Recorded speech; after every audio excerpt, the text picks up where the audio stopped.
마태하 2장 1절부터 13절인데요. 봉독은 7절까지만 하도록 하겠습니다. 너희 형제에게는 안미라 하고 너희 자매에게는 루하마라 하라.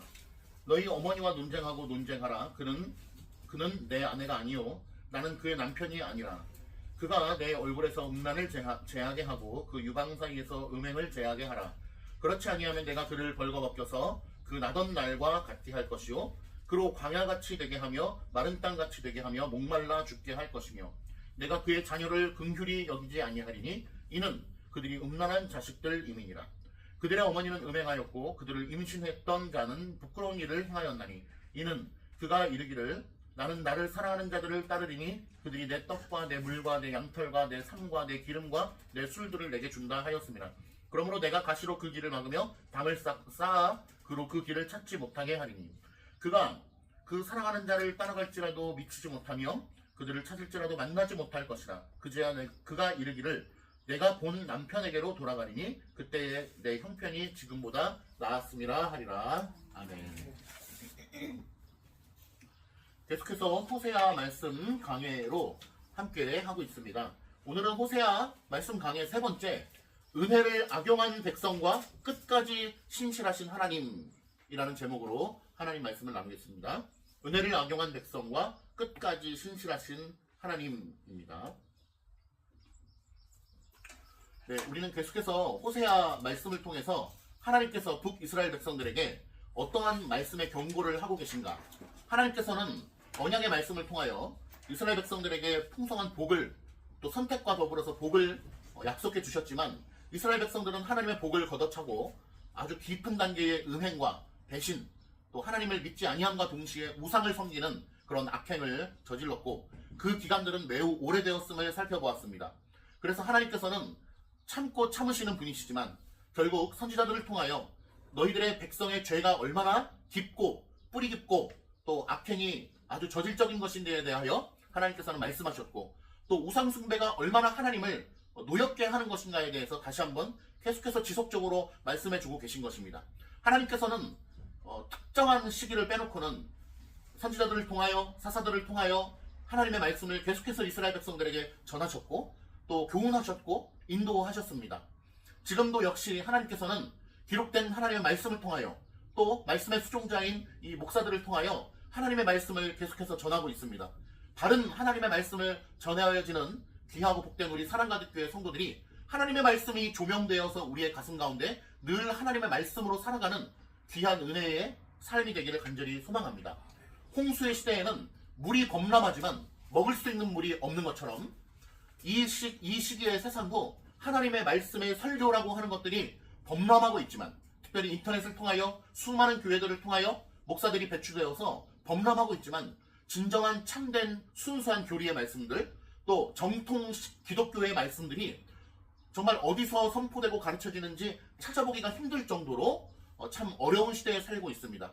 하지만 하나님의 크신 은혜를 받은 자들은 그 홍수가 범람하는 시대 가운데도 깨끗한 물을 받아먹을 수 있는 것처럼 하나님의 은혜의 사람들은 이 범람의 시기에도 하나님의 바르고 순수한 교리의 말씀들을 잘 받아먹을 수 있는 은혜를 누리고 있음을 감사드립니다. 특별히 우리 사랑가득교회 교우들이 그러한 은혜를 누리고 있음에 하나님께 감사를 드리고 이러한 것을 넘어서서 이 복음을 바르게 잘 전하고 또 가르칠 수 있고 정말 우리가 처한 이 지역에서 그러한 복음의 내용을 잘 전할 수 있는 또 역할을 잘 감당하는 교회가 되기를 소망하는 것입니다. 다시 본문으로 돌아와서 이스라엘 백성들은 끊임없이 선지자의 말씀을 통하여 그 깨끗한 하나님의 순수한 교리의 말씀들을 접할 수 있었지만 누가 거부했다? 이스라엘 백성들이 스스로 하나님의 말씀을 거부한 것이죠.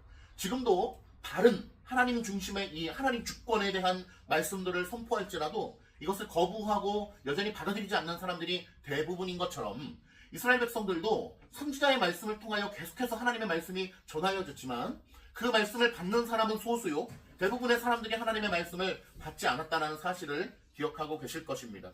그래서 하나님께서는 끊임없이 너희들이 하나님의 말씀을 받아들이지 않으면 하나님의 언약의 말씀을 지키지 않으면은 계속해서 얼마나 무서운 일이 닥칠 것인지에 대하여 말씀하고 있다는 것입니다.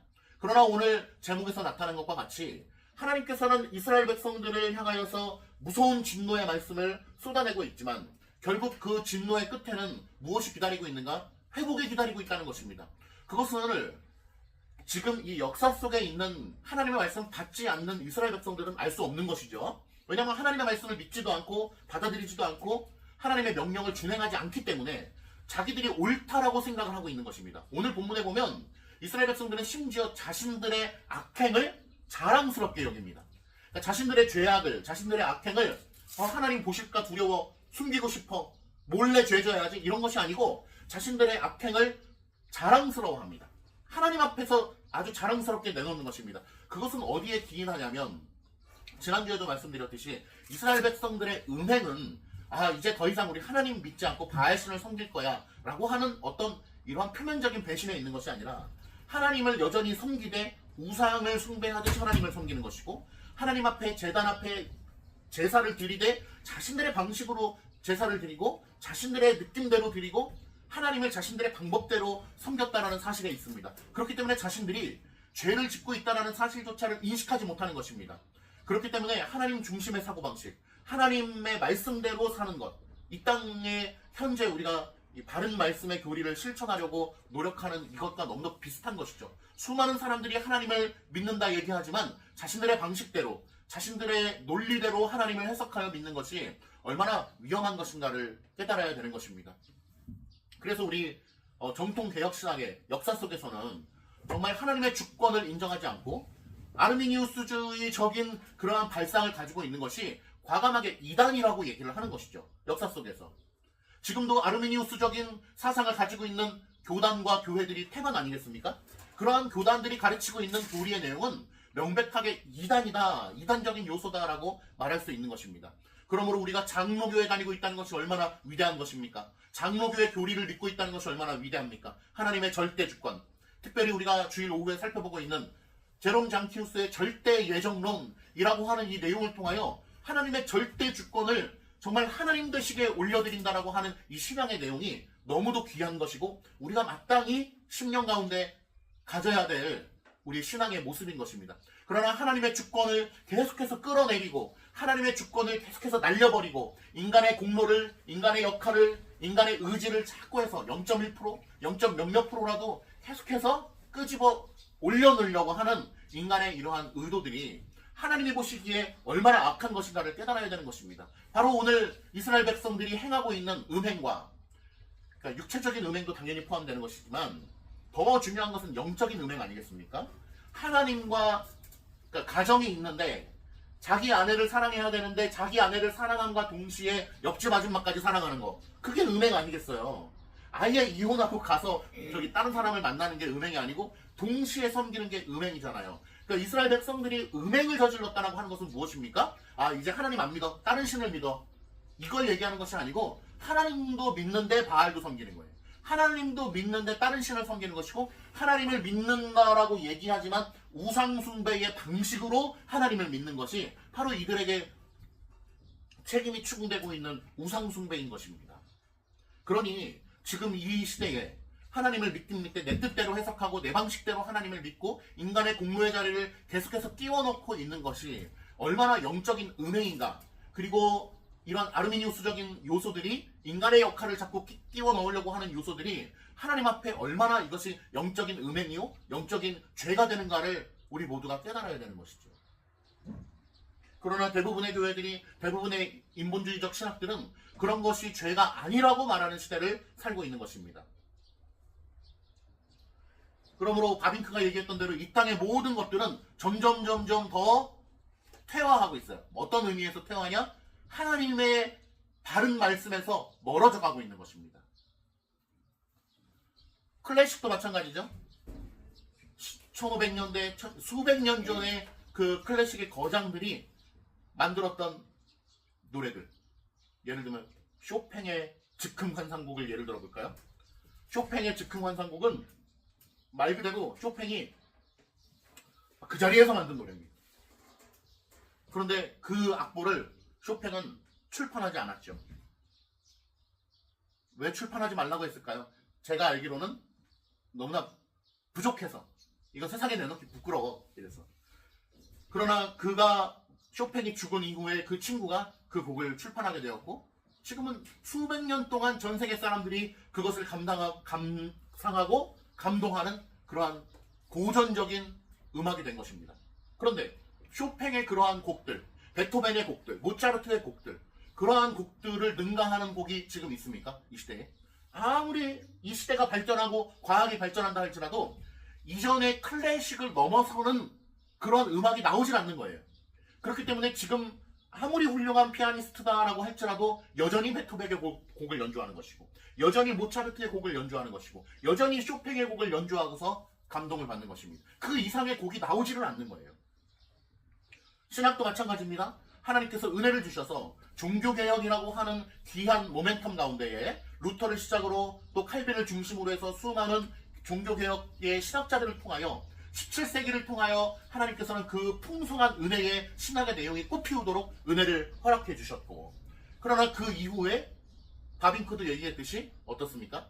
그 풍성한 내용을 다시 꽃피울 수 있는 시대가 오질 않는다는 거예요. 그렇기 때문에 우리가 계속해서 바빙크를 통하여 그 이전을 통하여 베자를 통하여 17세기의 내용들 칼빈을 중심으로 한 그 내용들을 우리가 계속해서 살펴봄으로써 성경이 우리에게 뭐라고 말씀하시고 있는가를 살펴보는 것이죠. 그러니까 이 땅에서의 이 흐름은 계속해서 하나님의 말씀과 그러므로 우리는 계속해서 말씀으로 돌아가야 된다. 계속해서 하나님의 말씀으로 교리로 돌아가야 되고 외민으로 돌아가야 되고 기독교 강요로 돌아가야 된다라고 하는 것을 깨닫습니다. 우리가 호세아의 말씀은 소선지적이기 때문에 어떤 성경 신학적 지식이 필요하지 않을까, 역사적 배경이 필요하지 않을까 생각을 하지만 맞습니다. 역사적 배경도 필요하고 원어적 배경도 필요하고 성경 신학적 배경도 필요하지만 조직 신학적, 즉 실론적 개념, 하나님은 누구신가, 좀 더 쉬운 말로 하면 하나님은 누구신가라고 하는 이 명확한 교리적 내용이 없으면 소선지서든 대선지서든 역사서든 이런 것들을 우리가 읽어 내려갈 수가 없고 이해할 수가 없는 것입니다. 그래서 계속해서 하나님은 누구신가에 대한 명확한 지식을 가진 채 하나님의 말씀을 우리가 배워가야 되는 것이죠. 오늘 페이퍼 3페이지 한번 보시면요.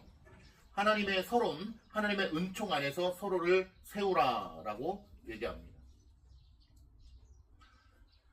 죄를 지은 사람들의 특징은 어떤 특징이 있냐면 서로를 탓합니다. 하나님으로부터 교훈을 받으면 하나님께 대적하거나 서로를 탓합니다. 그래서 너 때문에 죄를 지었어. 나는 깨끗한데 내가 이 나라가 어지럽기 때문에 죄를 짓게 되었어. 내가 속한 공동체가 문제가 있기 때문에 죄를 지었어. 너 때문이야 라고 하는 어떤 남 탓을 하기 마련인데 하나님께서 뭐라고 말씀하시는 거냐면 하나님께 대항하지 말고 너희들끼리 서로 회개하라는 거예요. 야, 우리가 하나님 앞에 이런 죄를 지었구나. 우리가 이러한 죄를 지음으로 말미암아 하나님께 형벌을 받게 되었구나를 생각하면서 회개의 길로 나아오라라고 하는 것입니다. 본론 1번에 보니까 버림받은 이유는 누구에게 있는가? 하나님의 약속과 심판이 서로 모순되지 않음을 말씀하고 있습니다. 이스라엘 백성은 분명히 선택된 백성이기 때문에 하나님께서 회복시키실 것을 약속하셨지만 이 백성이 여전히 회개하지 않기 때문에 다시 책망과 경계가 징계가 선언되고 있는 것입니다. 성경에서 약속과 경고는 함께 나타난다. 하나님은 죄를 드러내시되 절망하지 않도록 위로를 주시고 동시에 완고한 죄인을 돌이키기 위해서 반복하여 경고하신다. 다음 장 넘겨보겠습니다. 4페이지. 이들이 하나님께 버림받은 이유는 무엇입니까? 바로 백성 자신의 죄와 영적 음행에 있다는 사실입니다. 자신들에게 그 형벌에 그 원인이 있는 것이죠. 그래서 하나님께서는 남편과 아내의 비유를 사용하시며 이렇게 이야기하는 것입니다. 너희가 언약에 불성실했기 때문에 정당한 심판을 받는 것이다. 공동체의 죄악을 인정하라 라고 하는 것이죠. 그러나 이 어리석은 백성들은 자신들의 죄가 무엇인지를 모르는 데 있죠. 하나님께서 말씀하시는데 자신들의 죄가 무엇인지를 깨닫지 못하는 것처럼 총체적 난국이 어디 있겠습니까? 이스라엘 백성들, 오늘 본문에서 나오는 너희가 난 때를 기억하라 라고 하고 있는데요. 이스라엘 백성들이 태어난 때라고 하는 것은 언제를 얘기하는 거냐면 그 광야 시절을 이야기하는 것입니다. 광야를 통하여서 하나님께서 이스라엘 백성들을 출애굽시켜줬거든요. 그때를 난 때를 이야기하는 것인데 출애굽을 하면서도 이스라엘 백성들이 수많은 고초를 겪었고 또 하나님의 은혜를 동시에 겪었지만 은혜가 은혜인 줄 모르고 자신들의 죄가 죄인 줄 모르는 그러한 상태가 지속되었죠. 그래서 불평불만하고 또 하나님을 원망하고, 그런데 하나님께서는 눈앞에 보이는 것을 허락해 주시면 또 하나님을 환호하고, 이스라엘 백성의 영적 상태가 어떠한지를 계속해서 보여주고 있는데, 우리가 그 이상을 이제 넘어서야 되는 것이죠. 눈앞에 보여지는 것들로 말미암아 만족되어지는 것을 넘어서야 되는 것입니다. 그러니 이 땅 가운데에 기복신앙으로 또 어떤 황금 물질 만능주의로 말미암아 기독교를 변모시킨 수많은 교회의 모습들은 정말 이스라엘 백성들의 그 죄악을 답습하는 것밖에 되지 않는 것입니다. 이번에 보니까 출생의 날을 기억하라 라고 하고 있습니다. 하나님께서 이렇게 말씀하시죠. 내가 저를 벌거벗겨 그 난날과 같게 하겠다. 당시 남편이 음란한 아내를 내쫓을 때 모든 것을 빼앗아 벌거벗겨서 쫓아내는 것이 관습이었지만, 하나님께서는 이스라엘 백성들을 완전히 그렇게 하지는 않고 계십니다. 완전히 멸망하게 두지 않는 것이죠. 고초를 겪지만 여전히 회개할 수 있는 구멍을 남겨놓는 것입니다. 그것이 사랑이죠. 택하심인 거죠. 하나님께서 택하신 백성들도 마찬가지입니다. 이 땅 가운데 고초를 겪고 어려움을 겪게 될 테지만, 하나님께서 택하신 백성이라 한다면 하나님께서 반드시 돌아올 수 있는 길을 열어주시고 회복할 수 있는 힘을 주시는 것입니다. 택하지 않은 백성에게는 결코 은혜를 허락해 주시지 않습니다. 그러니까 택하지 않은 백성이 있을 수 있잖아요. 선택과 유기가 있잖아요. 그러면 선택한 백성에게는 반드시 은혜를 주시죠. 하나님의 말씀에 은혜를 주십니다. 그리고 이 땅 가운데에 우리가 눈으로 볼 때는 고통을 당하고 그럴 수도 있지만, 그 과정 가운데도 하나님의 온전하신, 그런데 택하지 않은 백성은 어떻습니까? 하나님께서 절대로 은혜를 주시지 않습니다. 혹자들은 이렇게 오해하는 경우도 있어요. 택하지 않은 백성인데, 태초부터 택하지 않은 백성인데 하나님께서 은혜를 줬다가 뺏어가는 것 아니냐, 이렇게 생각하실 수 있는데 그렇지 않습니다. 은혜를 애초부터 주시지 않는다는 것입니다. 적극적인 유기를 얘기하는 것이죠. 그런데 그럼에도 불구하고 택함받지 않은 자들이 교회 생활을 하고 열심히 은혜 받은 것처럼 생활하는 경우가 있잖아요. 그런 경우는 우리가 어떻게 봐야 되냐면 은혜인 것처럼 자신이 느끼는 것이죠. 참된 은혜가 아닌 것입니다. 그러니까 참된 은혜라고 하는 건요, 우리가 눈으로 볼 때 구분하기가 참 어려워요. 일반 성도들 입장에서는 눈물 흘리면서 찬양하고 뛴다고 해서 그게 은혜가 아닌 것입니다. 마치 우리의 감정을 우리가 판별하기가 어려운 것처럼 하나님의 은혜는 그만큼 우리가 판별할 수 없는 것입니다. 그렇지만 또 하나님께서 은혜를 주신 우리 장로교회는 이러한 은혜를 판별할 수 있는 귀한 잣대들이 교리를 통하여 우리에게 허락되어졌죠. 외민을 통하여 그런 내용들을 살펴보았습니다. 교회의 표지라든지 또 유형교회의 참된 표지라든지 모습이라든지 이런 걸 통하여 하나님의 말씀으로 말미암아 참된 은혜를 얻고 있는가 없는가를 통하여 우리가 살짝, 100%는 아니지만 살짝 정도 이렇게 엿볼 수 있는 것이고, 또 하나님께서 성령의 조명하심을 통하여 우리의 심령 가운데 믿음의 굳건함을 허락해 주시고 구원의 확실성을 허락해 주시는 것입니다. 5페이지에 2번에 3번 보겠습니다. 그러므로 하나님은 이스라엘에게 처음에 비천함을 기억하게 하신다. 그들이 하나님의 선택과 은혜로 세워진 백성이라는 사실을 잊지 말고 교만을 버리고 겸손히 회개하라고 말씀하시는 것이다. 만일 끝까지 돌이키지 않는다면 하나님께서는 다시 그들을 빈궁과 수치의 상태로 낮추실 것임을 경고하고 있는 것입니다. 한 장 넘겨보겠습니다. 6페이지 3번, 괄호 3번 보시면, 이스라엘은 하나님의 백성이라 자랑했으나 실제로는 우상 숭배와 영적 음행에 빠져 하나님을 떠났다. 그러나 다시 한번 강조드리지만 그들은 여전히 하나님을 믿는다고 생각했어요. 자기들이 하나님을 잘 섬기고 있다고 생각했다는 것입니다. 왜? 자기들의 방식대로 하나님을 섬겼으니까. 그러나 그것은 음행이었다. 영적인 음행이다. 하나님을 섬기면서 다른 것도 섬기는 거예요. 자기 와이프를 사랑하면서 옆집 아줌마도 사랑하는 거야. 이게 말이 되는 거예요. 안 되는 거잖아요. 하나님만 섬겨야 되는 것이죠. 그러면 어떻게 해야 돼요? 하나님이 말씀하신 대로, 하나님이 명령하신 대로, 하나님이 정해주신 대로 해야 되는데 그것을 떠나버리는 것이죠.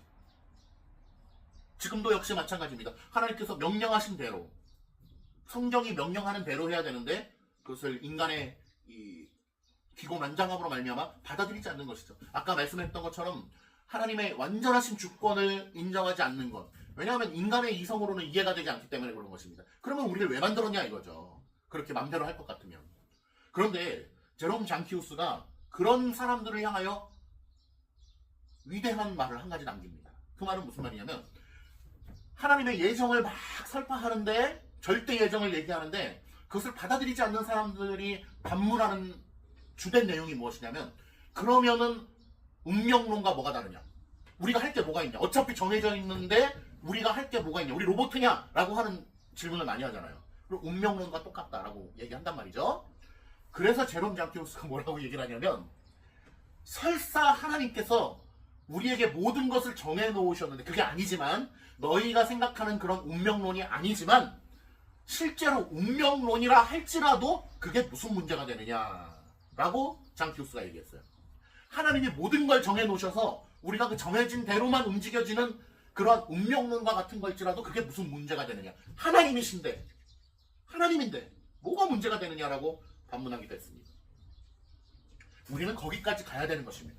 하나님의 절대 주권을 인정해야 되는 거예요. 우리가 몇 살까지 살게 될까요? 하나님이 살라고 하는 데까지. 우리가 어떻게 이 세상에서 죽음을 맞이하게 될까요? 하나님께서 마무리하게 해주시는 방식대로. 아, 왜 나는 이렇게 고통스럽게. 그게 안 되는 거예요. 우리는 거기까지 가야 돼요. 하나님께서 무두셀라처럼 969살까지 살라고 하면은 969살까지 사는 겁니다. 징계의 목적은 무엇입니까? 파멸이 아니라 회복이다. 결국 남은 자들은 고난 가운데에 내가 본 남편에게로 돌아가리라 고 고백하게 됩니다. 이러한 내용들을 보면 그 고멜의 사건이 어떤 상징적인 어떤 하나님의 사건이라고 하는 것을 우리가 이해할 수 있게 되는 것이죠. 계속해서 상징적으로 본 남편에게로 돌아가게 하리라. 참된 회개는 단순한 후회가 아니라 하나님께 실제로 돌아오는 변화이며 하나님의 엄격하심 속에서도 그의 은혜와 구원의 뜻은 여전히 나타난다. 8절에서 13절에 보면 그런 말씀이 나와요. 가시로 막을 것이다. 우리가 아무리 어떤 길을 가려고 해도 하나님께서 가시덤불로 막으시면 그 길로 갈 수가 없는 것입니다. 여기 옆에 보면은 우리 아카시아 나무가 많이 이렇게 나져 있잖아요. 근데 아카시아 나무 우리 어린이들도 알지만 가시가 엄청 뾰족뾰족하게 나와 있단 말이에요. 저 길을 통과하려고 해도 통과할 수가 없어요. 그 가시에 한 번만 찔리면 얼마나 아픈지 몰라요. 손가락에 한 군데만 찔려도 정말 온몸이 욱신욱신거릴 정도로 굉장히 아파. 채훈이 한번 이따가 찔려볼래? 가볼래? 그래, 한번 가봐요. 얼마나 욱신욱신한지. 그러면서 우리는 깨닫는 거야. 아, 하나님께서 막으시면 갈 수 없구나. 제가 어제 우리 건축사 대표님 만나면서도 정말 너무나 다시 한번 깊게 깨달았어요. 그래서 하나님께 감사드렸어요. 이번 이 건이 뭐 성공적으로 되든 안 되든 간에 하나님께서 하시면 하는 거구나. 하나님께서 되게끔 하시려면은 되게 하는 사람을 만나게 하시는구나.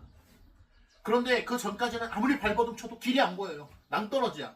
아, 수많은 사람들이 뭐라고 얘기합니까? 정말 많은 사람들이 그 재정 가지고는 될 수가 없어요. 그거는 은행 가서도 받아주지 않아. 심지어 뭐라고 그랬습니까? 그 브로커들조차도 아, 이거는 안 되겠는데요. 이건 쉽지 않겠는데요. 길을 인도해주지 못하는 거예요. 그러나 하나님의 지혜를 담은 사람을 만나니까 이렇게 하면 될 것 같습니다. 길이 있습니다. 너무나 좋은 솔루션들을 제시해 주는 거예요. 제가 여기서 사람을 보는 것이 아닙니다. 하나님을 의지하는 법을 더욱 배워야 되겠구나. 아, 하나님만 의지해야 되겠구나. 하나님이 하게 하시면 되는 것이구나. 그러한 것을 다시금 깨닫습니다. 이스라엘 백성들도 그러한 것들을 깨달아야 되겠죠. 말씀의 결론을 맺습니다. 결국 이 말씀은 모든 복의 근원이 하나님께 있음을 알아야 됩니다. 창세기 15장 1절.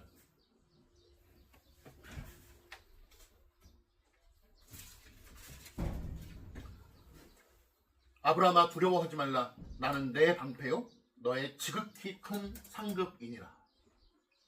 하나님만이 우리의 지극히 큰 상급 되신다는 사실을 깨닫는 우리 모두가 되기를 바랍니다. 따라해 볼게요. 창세기 15장 1절.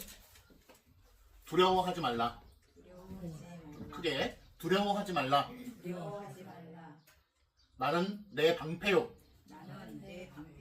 너의 방패요라는 뜻이에요. 너의 지극히 큰 상급이니라. 하나님만이 우리의 방패요 지극히 크신 상급이라는 사실을 깨닫는 우리 모두가 되기를 바랍니다. 기도하겠습니다.